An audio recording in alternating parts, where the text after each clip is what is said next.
The Field of Elijah, Part 2.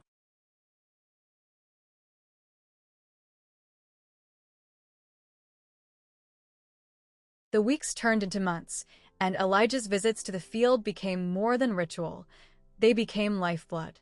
Each dawn, as the sun crested the mountains, he felt the weight of his grief shift, not vanish, but soften, as though the cross itself bore part of it with him. One morning, he noticed something new.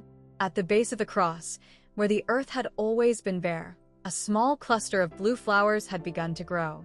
Their petals were brighter than the rest, almost luminous in the early light. Elijah knelt, brushing the soil with his fingertips. "New life," he whispered. That day, he carried a single bloom back to his cottage. He placed it in a jar of water on the windowsill, where the morning sun could touch it. For the first time in years, the silence of the house felt less like emptiness and more like peace.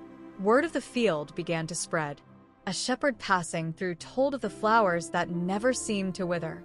A widow from the village came, her hands trembling as she touched the cross. A young boy, sickly and pale, was carried there by his mother, who prayed with tears streaming down her face. Elijah watched them all. He did not preach, nor did he claim to understand. He simply stood with them, a quiet witness to the way hope took root in weary hearts. One evening, as the sun dipped low and painted the sky in fire and gold, Elijah felt a stirring deep within him. He realized that the field was no longer just his refuge. It had become a sanctuary for many, a place where faith was rekindled, where sorrow met promise, where the cross stood as a beacon against the shadow of despair.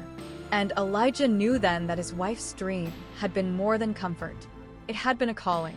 He smiled, the lines of grief on his face softening.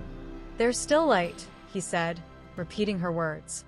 And in the field of blue, beneath the steadfast cross, Elijah's hope became a seed for others, proof that even in loss, God's promise blooms anew.